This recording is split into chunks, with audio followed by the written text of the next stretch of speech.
रसूल अकरम सल्लल्लाहु अलैहि वसल्लम और इनके सहाबा रिज़वानुल्लाह अलैहिम अजमईन हज़रत अबू बकर रज़ी अल्लाह अन्हु और हज़रत उमर रज़ी अल्लाह अन्हु की कबूल की बेरुमती करने की बार बार कोशिश की गई। आप तीनों मदीना मुनव्वरा में मस्जिद नबवी शरीफ में दफन हैं। दुश्मनों ने बार बार कोशिश की कि इनके इज्साम मुबारक को इनकी कब्रों से निकाल लिया जाए ताकि मस्जिद नबवी शरीफ और मदीना मुनव्वरा तवज्जो का मरकज़ ना रहे। शेख मोहम्मद अब्दुल हक मुहद्दिस देलवी ने अपनी किताब तारीख़ मदीना में 3 बड़ी साजिशों का जिक्र किया है। पहली इब्न निजार ने अपनी किताब बगदाद की तारीख में लिखा है कि 386 हिजरी से 411 हिजरी तक एक फातिमी हुक्मरान मिस्र का बादशाह था और मदीना मुनव्वरा इसकी ज़ेर असर था। उस हुक्मरान की सोच और कोशिश ये थी कि रसूल अकरम सल्लल्लाहु अलैहि वसल्लम और इनके 2 सहाबा कराम रज़ी अल्लाह अन्हुम के इज्साम मुबारक को मदीना मुनव्वरा से मिस्र मुंतकिल कर दिया जाए। इस तरह लोगों की तवज्जो मदीना मुनव्वरा के बजाय मिस्र की तरफ मबज़ूल हो जाएगी। उसने इस मकसद के लिए मिस्र में एक नहायत शानदार इमारत तामीर की जिसमें वो इंसान को रखना चाहता था। हुक्मरान ने इस मकसद के लिए अपने एक कारिंदे अबुल फतूह को मदीना भेजा। जब ये कारिंदा मदीना पहुंचा तो अहले मदीना को इसकी साजिश की खबर हो गई। अहले मदीना को अबुल फतूह पर बहुत गुस्सा आया। वो अबुल फतूह और उसके साथियों को कत्ल कर देने को तैयार हो गए। अबुल फतूह डर गया और बोल उठा, मैं इस साजिश को कभी भी अमली जामा ना पहनाऊंगा, ख्वाह हाकिम मिस्र मुझे कत्ल ही क्यों ना कर दे। उसी दौरान मदीना मुनव्वरा में एक बहुत बड़ा तूफान आया जिससे कई घर तबाह हुए और जानी माली नुकसान हुआ।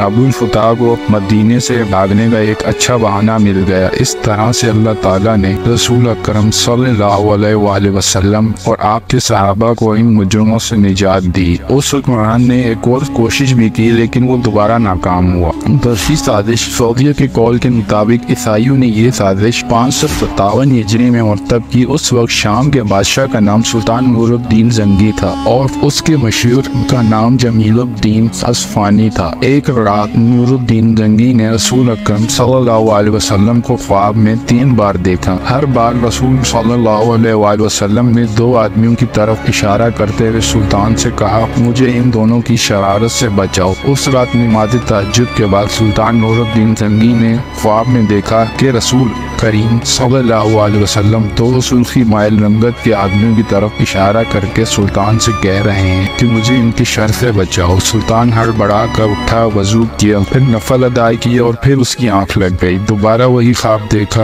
उठा, वजू किया, नफल पढ़े और सो गया। तीसरी बार वही ख्वाब देखा। अब इसकी नींद उड़ गई। उसने रात को ही अपने मशीर जमालुद्दीन मसरी को बुलाकर पूरा वाक़या सुनाया। मशीर ने कहा, सुल्तान ये ख्वाब 3 बार देखने के बाद अब यहाँ क्यों बैठे हैं, उसका अब किसी से जिक्र ना करें और फौरन मदीना रवाना हो जाएं। अगले रोज सुल्तान 20 मखसूस अफराद और बहुत से ताइफ के साथ मदीने के लिए कूच किया और 16वें रोज शाम के वक्त वहाँ पहुँच गया। सुल्तान ने रोज़े रसूल पर हाजिरी दी और मस्जिद नबवी में बैठ गया। ऐलान किया कि अहले मदीना मस्जिद नबवी में पहुँच जाएं जहाँ सुल्तान में ताइफ तकसीम करेगा। लोग आते रहे और सुल्तान हर आने वाले को बारी बारी तोहफे देता रहा। इस दौरान वो हर शख्स को गौर से देखता रहा लेकिन वो 2 चेहरे नजर ना आए जो उसे एक रात में 3 बार ख्वाब में दिखाए गए थे। सुल्तान ने हाज़रीन से पूछा, क्या मदीने का हर शहरी मुझसे मिल चुका है? जवाब इस बात में था। सुल्तान ने फिर पूछा, क्या तुम्हें यकीन है कि हर शहरी मुझसे मिल चुका है?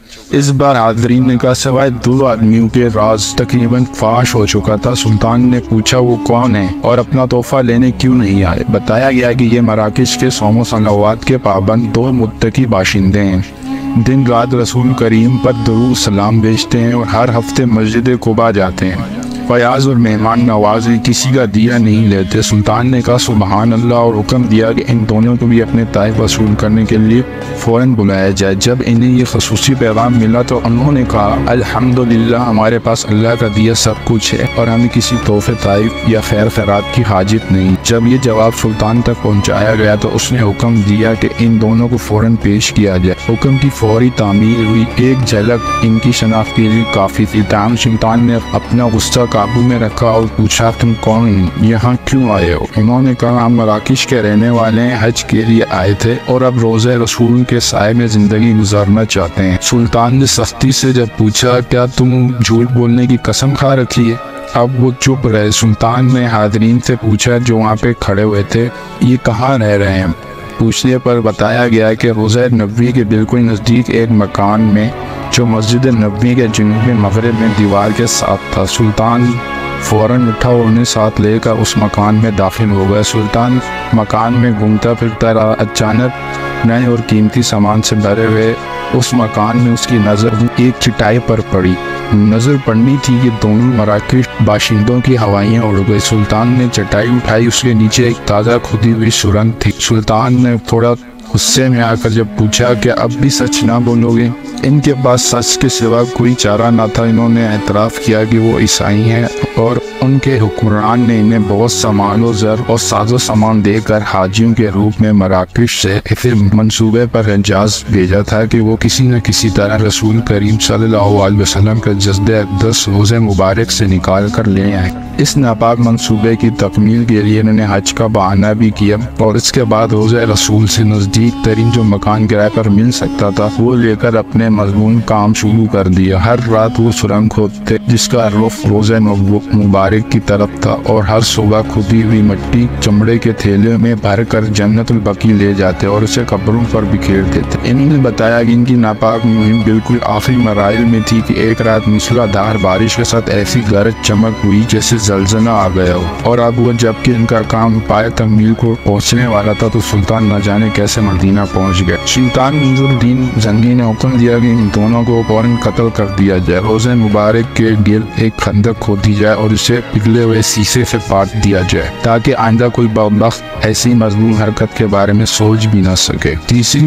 حدیث طبری نے اپنی کتاب ریاض النظرہ میں اس کا یوں ذکر کیا ہے: حلب شہر شام کے چند لوگ مدینہ منورہ آئے اور مدینہ کے گورنر کے لیے بیش بہا تحائف لائے۔ ان کی خواہش تھی کہ روضہ مبارک میں داخل ہو کر حضرت ابو بکر اور حضرت عمر رضی اللہ عنہ کے اجسام مبارک نکال کر یہاں سے باہر لے جائیں۔ نعوذ باللہ۔ گورنر کی نے کچھ ایسی ناپاک سوچ تھی، اس نے منظوری دے دی۔ گورنر نے مسجد کے خادم سے کہا کہ اگر رات کو کچھ لوگ آئیں تو ان کے لیے مسجد کا دروازہ کھول دینا اور وہ جو کچھ کرنا چاہیں اس میں مداخلت نہ کرنا۔ عشاء کی نماز سے کافی دیر بعد کسی نے باب السلام پر دستک دی۔ خادم نے مسجد کا دروازہ کھول دیا۔ تقریباً 40 آدمی مسجد میں داخل ہو گئے۔ ان کے پاس توڑ پھوڑ اور کھدائی کے کچھ ہتھیار بھی تھے۔ خادم تھوڑا ڈر گیا اور ایک کونے میں جا کر بیٹھ گیا۔ یہ لوگ روضہ مبارک کی قبر تک نہ پہنچے تھے کہ اچانک ان کے نیچے کی زمین پھٹ گئی۔ یہ سب لوگ اپنے ہتھیاروں سمیت اس زمین میں دفن ہو گئے۔ گورنر ان لوگوں کا بےتابی سے انتظار کرتا رہا۔ بالآخر خادم کو بلایا اور ان لوگوں کے بارے میں پوچھا۔ خادم نے اسے سارا واقعہ بتایا۔ گورنر نے کہا یہ کیسے ہو سکتا ہے؟ تم یقیناً پاگل ہو۔ خادم نے گورنر کو کہا کہ آپ خود اپنی آنکھوں سے دیکھ لیجئے۔ گورنر نے اس جگہ کی زمین کو دھسا ہوا پایا تو خادم سے کہنے لگا تم اس معاملے میں کسی سے ذکر نہ کرنا ورنہ میں تمہارا سر اڑا دوں گا۔ یاد رہے کہ اللہ نے اپنے نبی کریم صلی اللہ علیہ وسلم سے اپنا وعدہ پورا کیا اور آپ کی دنیاوی حیات میں اور اس کے بعد بھی سب لوگوں سے حفاظت فرمائی۔ آپ یہاں بھی دیکھ سکتے ہیں کہ تینوں واقعات سے ہمیں کیا سبق ملتا ہے، حق کون ہے اور گستاخ کون، اور اللہ سبحانہ وتعالیٰ کے محبوب بندے کون، اور قدرت الہی کیا ہے۔ دعا ہے کہ اللہ سب مسلمانوں کی ان کے دشمنوں اور حاسدوں اور گستاخوں کے برے منصوبوں اور ذلیل سازشوں سے حفاظت فرمائے اور تمام مسلمانوں پر اپنا رحم و کرم اور فضل و عظیم نازل فرمائے۔ آمین۔